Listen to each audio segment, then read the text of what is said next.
Hello, hello, hello, and welcome back to another Star Studies episode of the Big Mouth Media podcast with yours truly, the one and only King Jacob, the man with the $1 million voice, is in the building once again.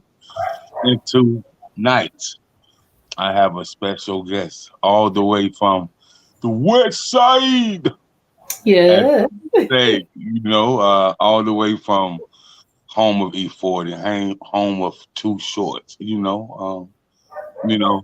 I'm pretty sure that she's a Warriors fan, since they're in the playing for the ship now. So home all the way from Oakland, California. JB, the Mistress of Soul. So JB, what's up? Hey, now I'm just hanging in there, like we were, just trying to live life, Yes, the Warriors. I am a Warrior fan. I'm from Oakland, home of, you forgot one, Tony. There's so That's many right. of us, Right, right, But right, right, right, right. Yeah, and yeah. I'm excited to be here. Thank you for having me. I appreciate you. No doubt, no doubt. So for those who don't know who you, I've been rocking with you for about a good 10 years, and a lot of a lot of people, I just network, and it caught my eye, I think, you said you was in your cool. I said, what? Yes. Yeah, you said you was in your cool, so Yes. I said, well, let me check this record out. And, I liked the record, and I was like, kind of centric, soulful type vibe, and it kind of took me back to Anita, you know what I mean? And so, when you have a person of your generation that can take you back to Anita and Minnie Riperton and Willie Hyman and all those greats. I was like, she must be a big deal. So here we are rocking after 10 years. So for those who don't know, who is JB, the Mistress of Soul? Wow. Well, first of all, I'm a woman. Um, I'm a mother, and I love good music. I started off this thing um, singing in the church years ago. Um, then I started doing local bands, and then the recording bug hit me, and I think the rest is history. Like when we met. I think my first single was just about ready to drop, and we were promoting that single. And who would have thought that we would have gotten this far in the music game? Um, it has been good to me, and I Right. appreciate your support, the support of so many other radio independent podcast station owners such as yourself. Um, for supporting indie artists like me, and getting our music out there to the masses. We couldn't do it without you, and this whole thing is a partnership, and I'm hoping that there'll be more music to come, and I'm just trying to stay afloat, and ride this thing until the wheels fall off, if you will, No, I can dig it. I can dig it. So, with this being said, before we get into your story, what is the jewels that you want to tell an independent artist about as far as having their business in order? Mm. Well, when I first started singing, I was very green. I didn't know anything, so anything that came my way, I was excited about. There's a lot of scammers out there. There's a lot of people yet in the music industry, just like in any other thing. There's a lot of people out there that are waiting to take advantage of your talent. So the first thing I would say is, know the business for yourself. You know how in church they say you have to have the spirit of discernment, and you have to know for yourself. I think that's the same in the music industry. You can't sit back and allow others to tell you what it is. You can listen to them, but you really need to go off and do some research and know for yourself, and just so you know that you're not being steered in the wrong direction, or in a direction that you weren't willing to travel. you know Right, right, right. Okay, okay. yeah. So upon us meeting, you was still, you was was grooving, but you were still learning a lot about the business, and Yes. so and then a lot of people was learning about you, like myself included, Yeah. and so let's let's talk about your structure and your style of music Okay. and what makes you so different.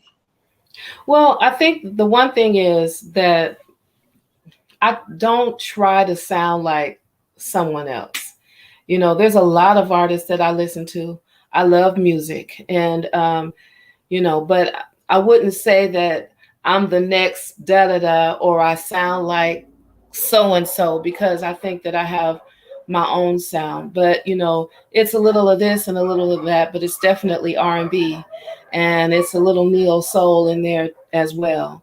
And I think that the vibe comes from those genres, the music that I was raised on, because that is what helped shape the voice. It's what helped shape me. It's what helped shape the love of music. Now, of course, there's artists that I would love to emulate. Shaka Khan, Patrice Rushen, Jill Scott, Erica Badu. you know the flavor of those voices is what I go to. Tweet. I mean, the list goes on and on, but these singers that I've mentioned are in my daily playlist. I listen to those songs all the time, but there's others as well. There's a lot of male singers that have influenced me too. So music is a melting pot, and it's a little gumbo pot of gumbo. So maybe that's what it is. It's a sound like gumbo, a Okay, little okay, of this okay. and a little of that. Okay, so your musical talent, how far does that go back with your genetic line?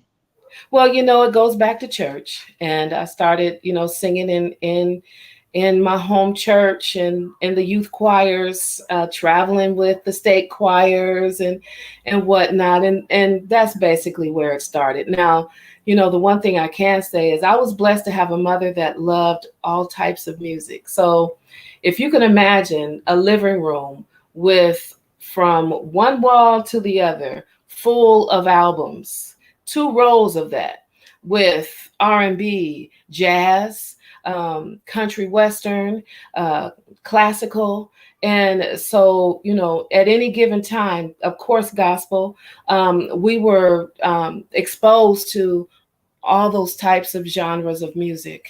I did kind of venture, or gear myself towards the gospel and the R&B, and basically would spend hours upon hours in that living room exploring those albums of hers.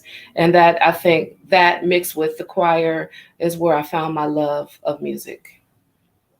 Right, right. No, when you say exposed, I can tell people, about the 8-track tape, Yeah. the 45 record, Mhm. the final, and I was, I can remember riding in the 72 Deuce in the club with my pops, and he listened to the Al and the Shalites and the Manhattans and Jeffrey Mhm. Osborne and AOTD and the Temps and the Four Tops, and not only that, but also he had this way of I grew up in the realm of quartet gospel music. Okay. So, Yes. so Yes. even as a little boy, I probably went to a concert and seen every quartet gospel group out there live in concert. Uh-huh. So anybody from Willie Banks and the Messengers to Slim and Supreme Angels, the Williams brothers, Yeah. um, the Five Blind Boys, Alabama, Reverend James Cleveland, like all that. And then Yes. not only that, my grandfather, he used to smoke his pipe across his legs and listen to people like Conway Twitty and Willie Mhm. Nelson and, Yes. and Uh-huh. listen to Reba McEntire, the judge, listen to, Hanks Williams Senior, Hanks Williams Jr., and he always would Mhm. watch Grand Ole Opry you Yes. know, and then, on the blues side, we had Mhm. Bo Diddley and BB and a list of others and, jazz, I people ask me what you know about jazz. I said, well, just remember this. I know who Herbie Hancock was when I was 7 years old. Wow. See? You know, so Yeah. So yeah, you so and me, I can yeah, feel you. I can feel you. yeah. So upon that, you got your vocals from your genetic background. You know, because I'm pretty sure it was people in your family that sung really well, correct? Yeah, I guess so. I just remember, you know, this is a funny story, but I remember one time my dad was fussing to my mom. He says, "Does that girl ever stop singing?" Because, it was like I emulated voices that I heard on TV, like the commercials and Hmm. then the jingles on the radio. Because, we listened to we were radio listeners back then. That's how we would find out about new Right, music. So right. I was always singing Hmm. those, trying to sound like so and so on the radio or whatever, on the commercial. And so that's where it came from. My mother wasn't much of a singer, but she was a music connoisseur. You Hmm. know, Hmm. she listened to music. I didn't really get exposed to singers, but I got exposed to music lovers. And so I think that Hmm. that's where it first started, was with the love of music.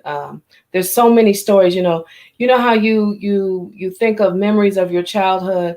A lot of my memories are based around music, or the sound, the song that I was paying attention to at the time, or whatever. It's just that, music was a part of me at a very young age. And um, it is what I think saved me. It's what has shaped who I am, because it is really a part of me.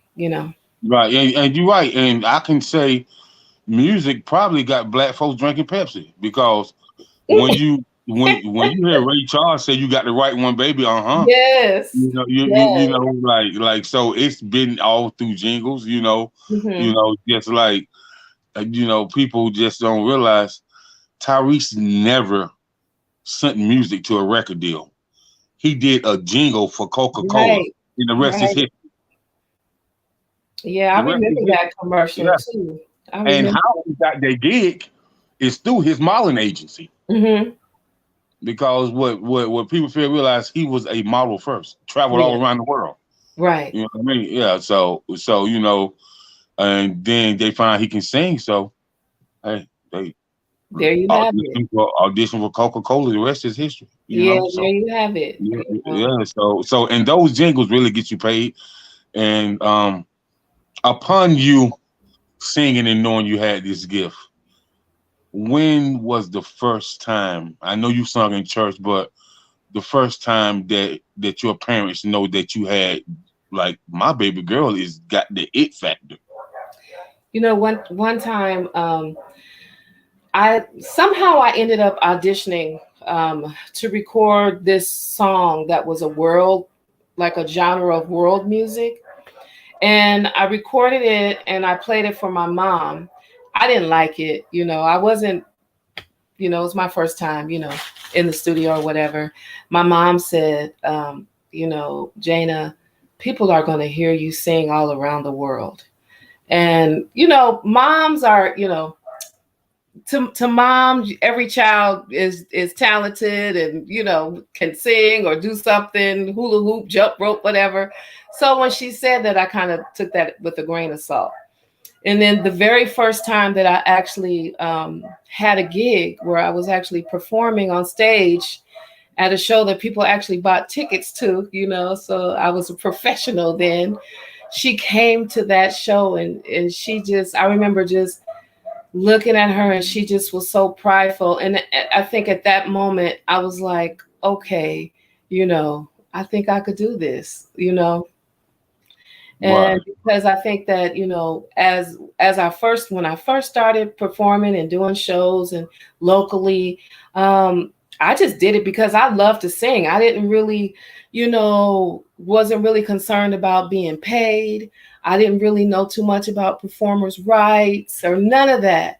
It was just because I wanted to sing. I was just happy to be on stage singing music that I loved. And yeah, I think that's where it started. Okay. Okay. Cool. So upon you, you know, having that first performance and then later learning the business, let's talk about how that first single was created and what was the mental and emotional mindset while writing that single.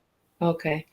So the first single is That's My Song. And what happened was that I was working with a producer. He was actually my boyfriend at the time, and we were talking about doing music and bringing R&B back, and and the real R&B, if you will.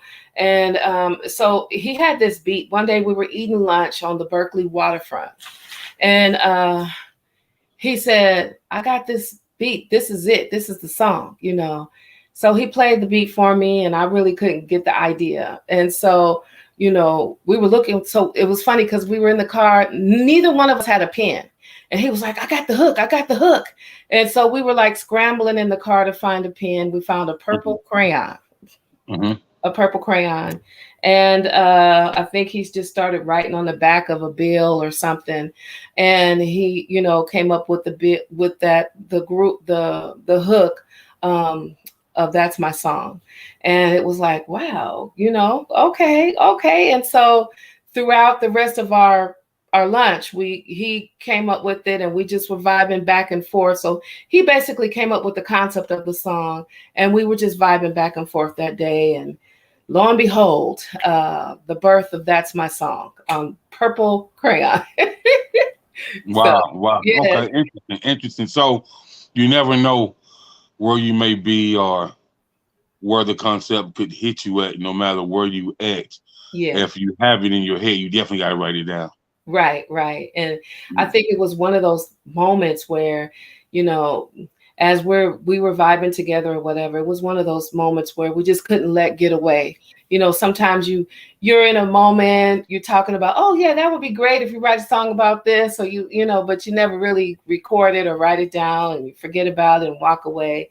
And it was at that moment where he was like, we got to get this down. So either we're gonna find something to write on in here, or we're gonna have to write it and spit or something because we got to get Right, this right, down. And so right. that's how that happened. And we went on to record it in the studio, and we recorded several other songs. And it was funny because you know recording artists can probably feel me on this. Sometimes you record something and you think, I don't really like that. So in my head, I was thinking that one of the other songs was the better song. And it wasn't until we had sent the music off to a label, and because he actually found me I went to a music conference, and there was a showcase of artists, an artist showcase. And so, we played that song during the showcase. And the owner of the label was on Facebook Live listening to the artist showcase. A few days later, I got an email from him saying, I'd like to put you on. And kind of the rest is history. I didn't believe it at first. I had to ask around, who is this person? What is this label? Because I had heard so many stories. As a female in the music business, I had heard, don't do this. Everybody's going to come at you and say da da da da da, and don't believe it, And so when that came to me, I thought it was another scammer. And but after we had our meeting and we talked, and we went on ahead and released That's My Song. And it took off very well internationally. So that opens the door to the discussion Mm, of doing music internationally. So mm. Okay, so once you met with this guy, yeah. and do you want to shout the label out, or Yes, I can, because we still talk to this day. His name is Gregory Beasley of Seatown Records. He also has Centurion Music Group, HTML Consultants. He also has Airplay Magazine, and he opened the door for the exposure internationally, which led to hundreds of interviews.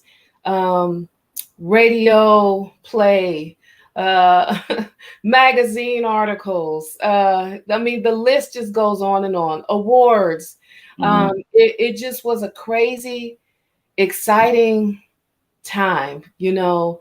And he definitely, I remember our talk before the song was released, and he said something that sticks with me to this day. He said, "Thank you for allowing me to present you to the world. It was my pleasure." And I was kind of blown away. He never asked me for a dime. So, you know, a lot of people will ask you for money up front. Not saying that's bad, not saying it's good, but it's just wasn't my experience, you know. Mm-hmm. And but I know that, you know, how some people say our paths cross for a reason. Because at that time, like I was saying, I was very green to the music industry. I was learning as I was going along. But his interception in my music career gave me the opportunity to follow him, his lead, and also learn as well. It's crazy you say that because I remember, man, you talking, and you was like, "Well, he definitely open to have a discussion with anyone."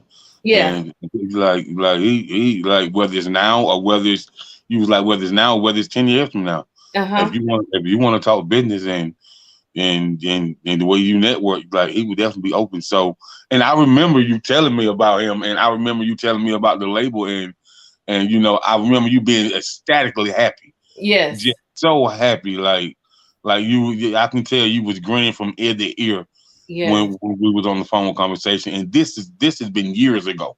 Yeah. And I'm like, and just to hear you shout him out, and just to have that love, that honor, and respect for him, that means a lot to an artist like yourself. Yes. I have nothing but respect for him.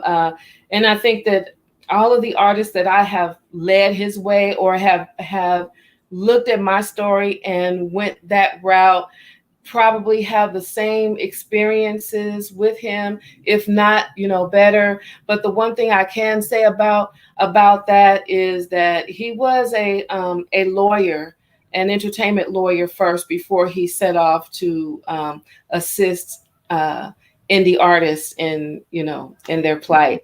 So he definitely knows the business, and it was a great ride with him, you know, which led to other music being pushed out, which led to other deals and other opportunities. Um, you know, I wish that I could like list all of them, but it would take me too long because there were so many opportunities that came my way because of that experience. Some I accepted, some I had to pass on, but just being offered meant a lot to me. It put me in a position where I felt like I didn't have to, you know, send out a bunch of mass emails, or I didn't have to do a lot of the approaching because the door was being opened on behalf of Mr. Beasley. You know what I Mm, mean? okay. And so, like I said, it was truly, truly a blessing to meet him. Actually, you know, I've never met him personally, which is crazy. But you know, we've continued to do business. I can reach out to him right now to this day and feel comfortable in asking him advice or anything like that about the music. And Okay. yeah. So That's anyway, dope. Yeah, anyway, that's a plus plus. Yeah, hey, hey, you hey. know, Plus. For you sure. know. For sure. So upon working with him and you tapping into this overseas market, what places have you tapped into overseas? Oh my. Well, I'll name a few because you know there's a lot. Of course, the UK, um, Spain, Japan, Argentina, Africa. I mean, what can I say? I've Okay. my music has been played in all of those countries, a lot of other places, Switzerland, the Netherlands, Germany.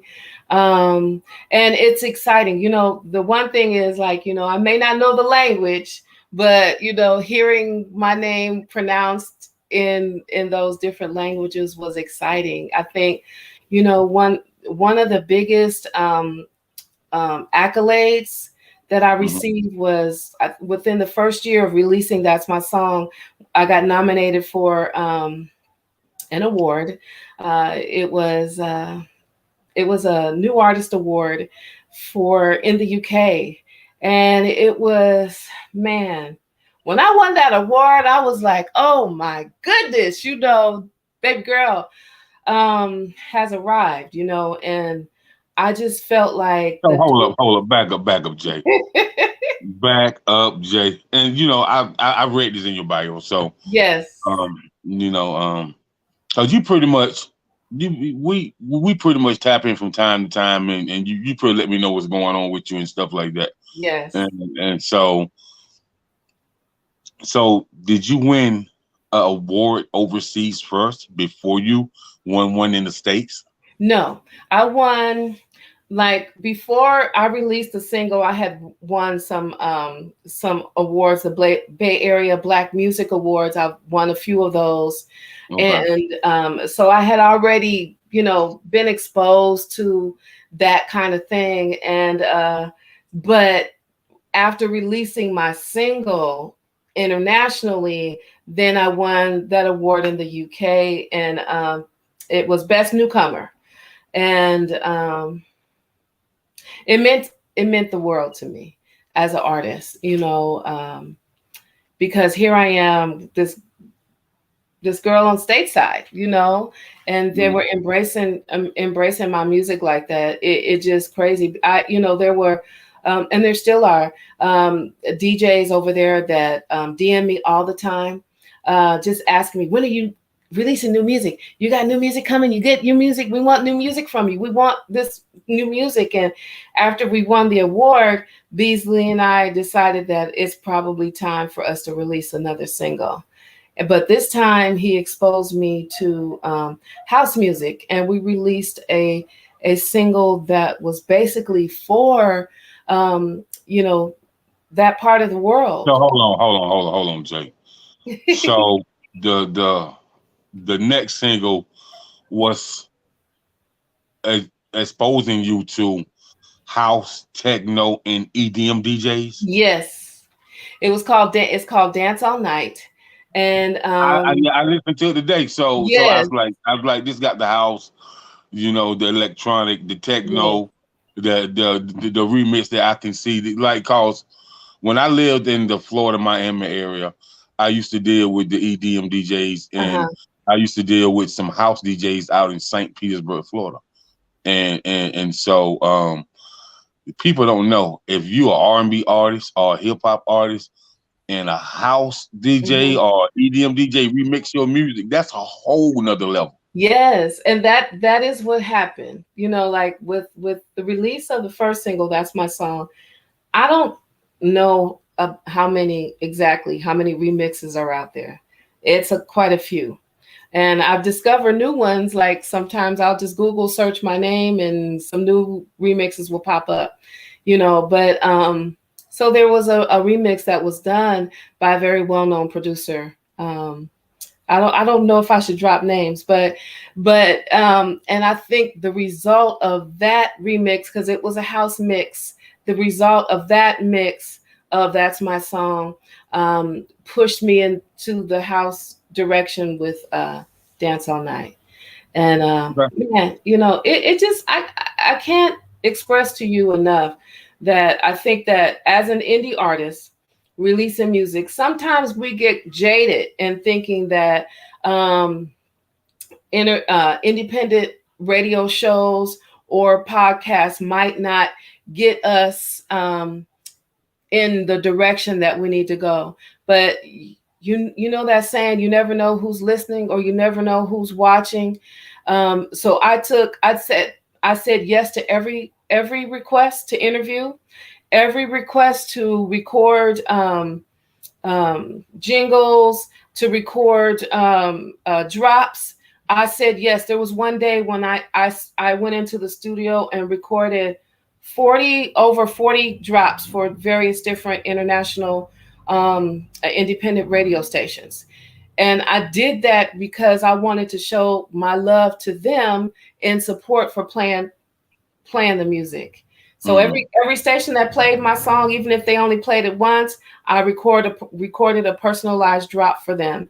And, you know, I was constantly doing that. And I think that building that bond or that relationship with them allowed the music to, you know, go where it went, you know, and it was just an exciting time for me. Right. And I'm so glad that you really didn't put yourself inside a box. I feel like a lot of our urban artists, they put themselves inside boxes, you Yeah. know, and like when I say like, I just don't think people pay attention, Jay. And I'm gonna tell you why. When Nelly did the song with Tim McGraw, I heard Tim McGraw say Nelly ain't never got to work again if he don't want to. Right. And that And is he so said, true. and he said, I don't have to work again if I don't want to. Mm-hmm. And he said, man, he said, you just wouldn't believe Mm-hmm. how many calls that they would have. Man, you should put Nelly on 20 dates with you, or they would call Nelly. You should put Tim on 25 dates with you. You know what I mean? Like the song just did crazy numbers. You know what I mean? Yeah. It just did crazy numbers, man. And so you should put yourself inside that box, man. You know. I agree. I definitely agree. I think you and I had a conversation about it too, because I was kind of worried, you know, because I was so about R&B that I was kind Right. of worried that the song would take away from the R&B songs. But you know what I think you said and others have said is that it can only help. I mean, it can show that you're versatile. And Right. so I went into the studio with that in mind, you know, and I laid that track and put my best into it. And then I felt like I was having fun. So the whole point of doing it was just to have fun, and whatever came from it is what came from it. And so, you know, that's all I can And say is just, you know, that the whole experience with putting out the music is right. you know, I never, when we put out the music, it wasn't to win an award. It wasn't to, you know, to get all of those accolades. It was just because I had been doing music for so long. It was a natural progression to venture off into the recording game. And I knew eventually it was going to happen, just so that I could say that I put a song out, you know, and then I just did what I had to do to push it, push it, push it, push it. And, you know, hey, the rest is history, you know. But I just want to thank you, because I know, you know, even years later, supporting me, this is like in all your other opportunities, you've always tried to include me in Yeah. situations. And I appreciate that. Wholeheartedly. For sure. So, And so, you know, with that being said, Jay, it's a heat wave now out here. Miss, what you say? It's a heat wave out here in California right now. It is hot. So Uh, anyway. okay, I can dig it. So with Mr. Beasley, right? And I'm just listening to the dialogue on the podcast right now, and how you and him have worked together. So my next question for you, since you guys are still connected, and like, do y'all ever talk about songwriting publishing as far as you writing for other people? No, actually we haven't. And I'll say this because he has started moving his musical ventures in another direction. So he's not necessarily working directly with artists such as myself. So I was privileged to have him choose me as an opportunity for him.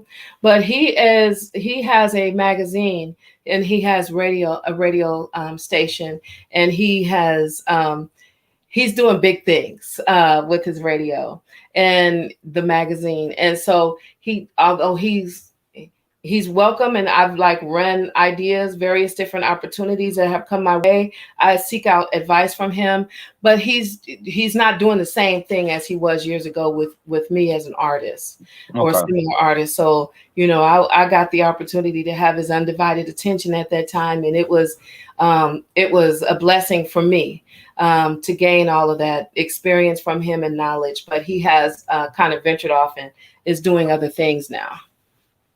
Okay. So I know, man, you talked about the venue and Yes. whatnot, and so do you often go and and check out Mr. Wiggins? Or no? No, you know what? Since the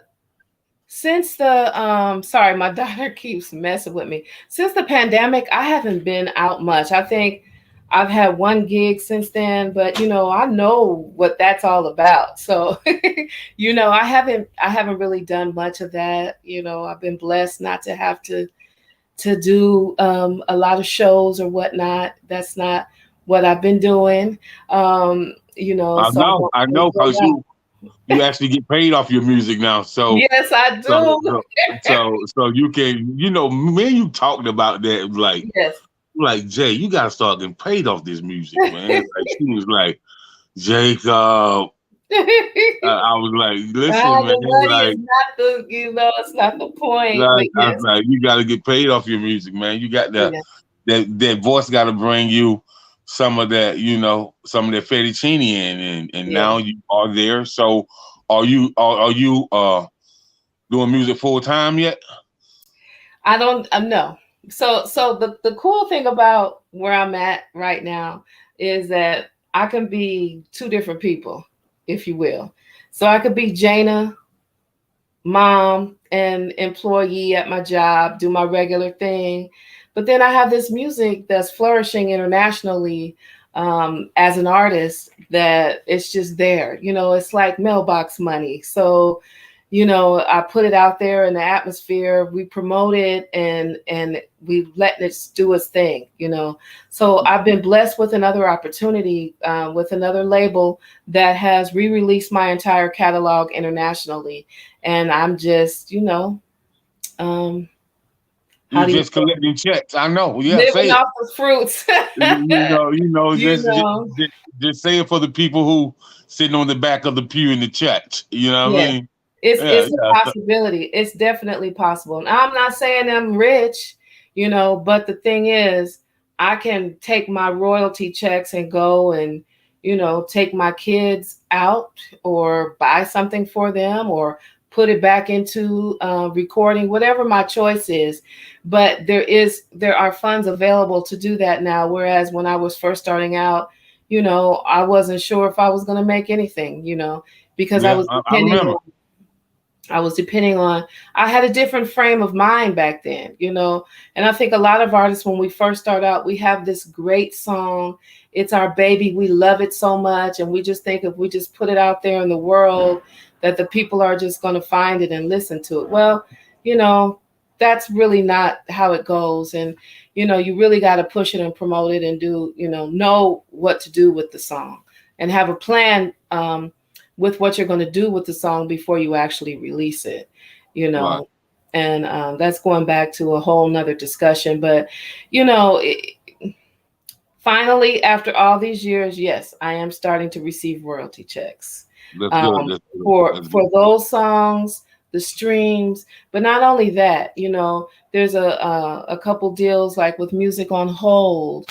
There's a sync licensing deals, that have come about, and so all of that, is other ways that indie artists can make money, not Mhm. just waiting for streams or doing live performances. There's so much But involved in this but thing. Jay, So they gotta be plugged in to make this money. that's true.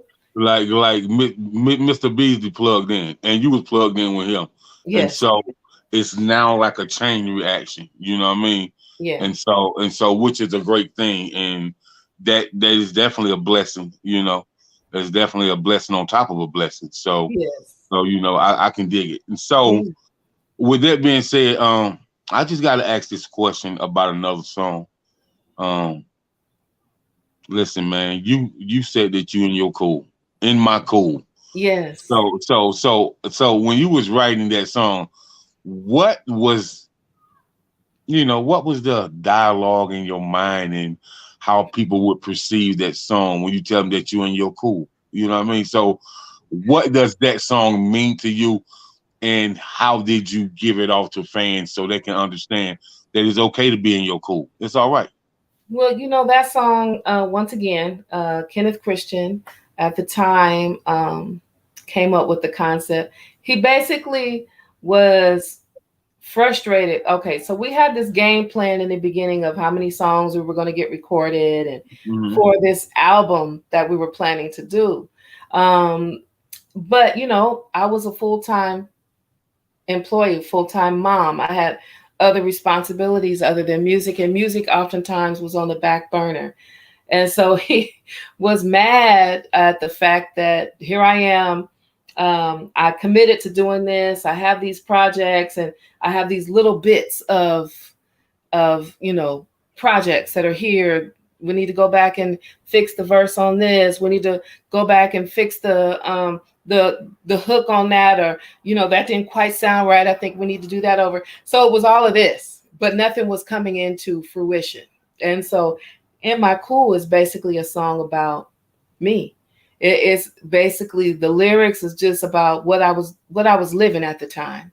So I kept saying, I'm good. I'm good. It wasn't a hurry up and get it done thing for me.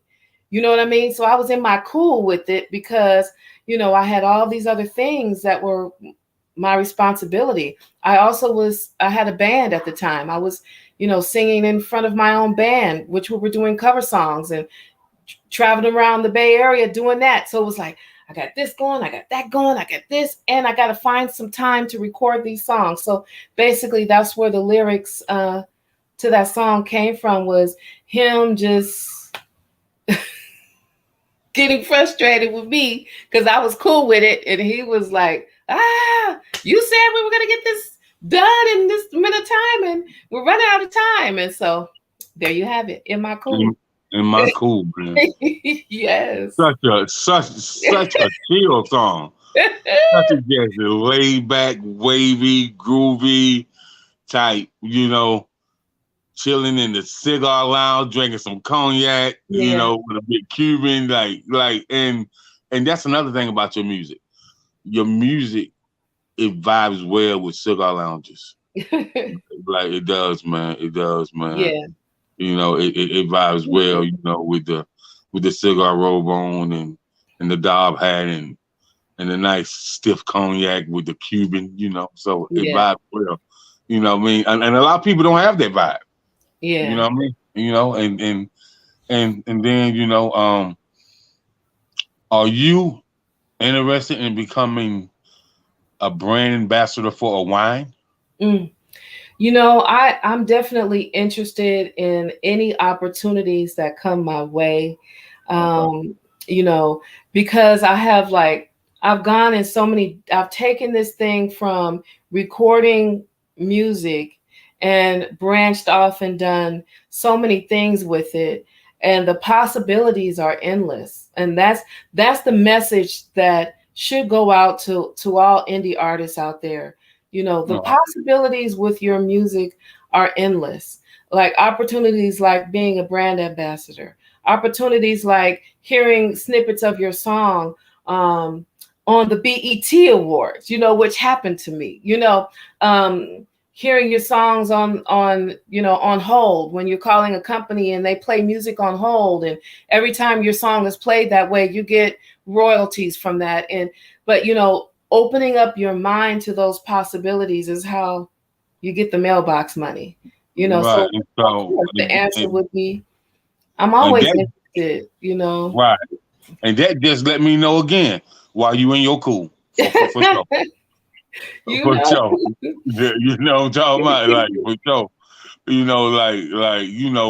That's a whole line of T-shirts where you can make money right there in my cool. Yes. I've thought about it.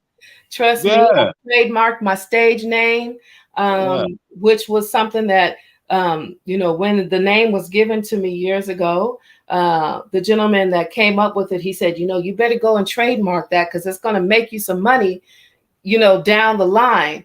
And I finally just said, okay, I have this money. Why don't we just, with the royalties, a check came in.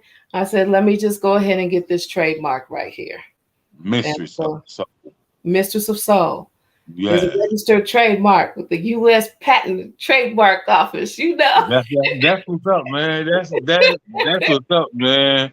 That is what's up, Jay, man. I love it. I love it, man. So, um, I know we talked about you not working for yourself full time as a recording artist, but since you have maximized overseas and you're continuing to do so, Yes. it's coming. It's coming. So, and that overseas tour is a whole lot different from a U.S. tour. You know, I know. I know. So just think. Imagine having 30 dates. Overseas, man. You definitely gotta be ready. You definitely gotta be ready, and you definitely gotta know that eventually it's gonna come where you work this business full time. It was presented to me a couple years ago, and I wasn't ready. I had,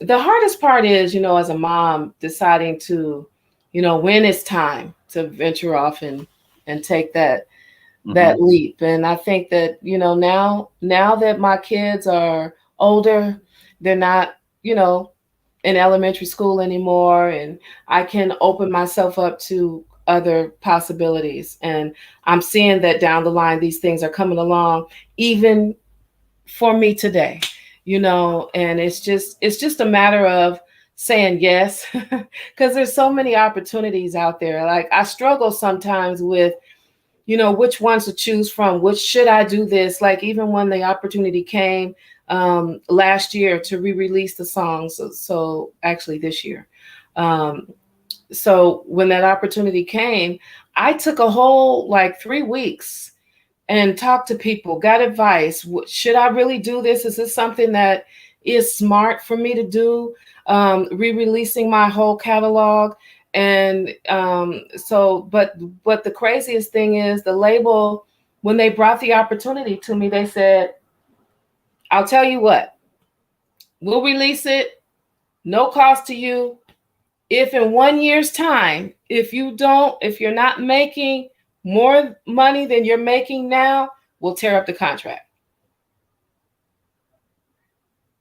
And so at Hey, that point, it was like, okay, I mean, what is it that I have to lose? I mean, you know what I yeah, mean? cause they just guaranteeing you in their minds they know it's gonna make money. That's Yeah, why they would tab the contract. that's right. And so, and since, let's see, it's it's been a month and a half now, 2 months, Hmm. and it's almost meeting those numbers. Okay. Say less. Say less.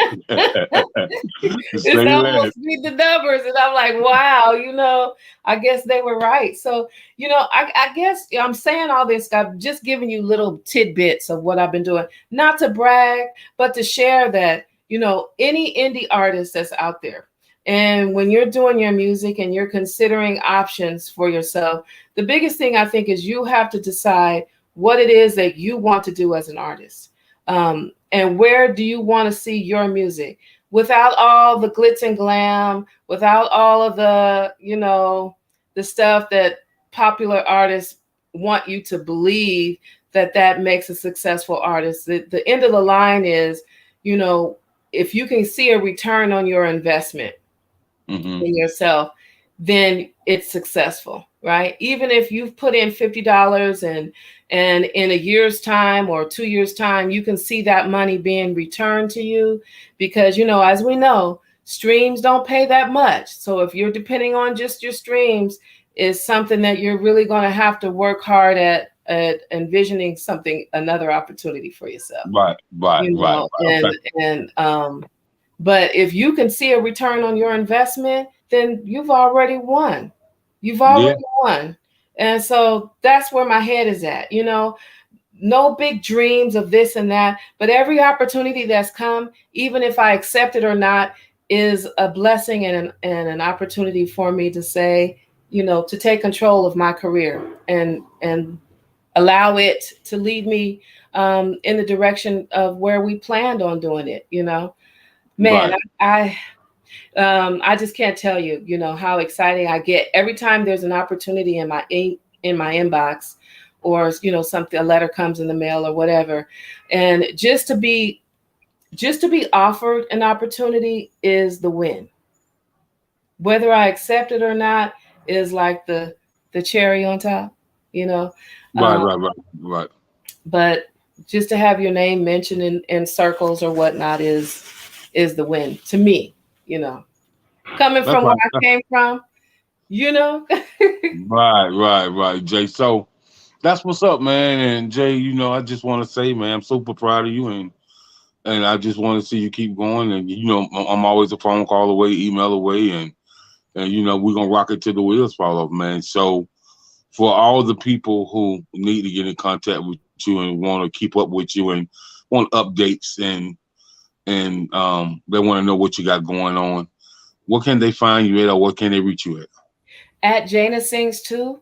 That's the at symbol JAYNASINGS, the number two, on any platform, be it Instagram, TikTok, Facebook, Snapchat, etc., etc. You can find me and reach out. I'll, ask questions. I will be very happy to share my experiences with you. Help you along the way, pass on some leads to you if I can, because it's all about sharing. Sharing is caring, That's you know what right. it is. Sharing is That is caring. so So right. so Jay, we're about out of time. So I'm gonna definitely I just definitely want to say thank you for connecting with me this evening, and thank you for keeping that constant friendship, and that that constant networking between us both. It means a lot to me as well. And Yes. we definitely locked in for life. And if you need me, always give me a call. And to all the people in Oakland, I'll see you soon. Believe that. Okay. Well, you know what? I don't know how much time we got, but thank you once again. I truly appreciate you, just for hearing me, for finding me, sharing with me. You have nuggets that you shared with me that I've taken, on this journey with me as well. I look forward to seeing you in the Bay real soon, and I'm going to be in touch about that venue like we talked about. Okay. Okay, appreciate you. All right, Right peace. now, peace out.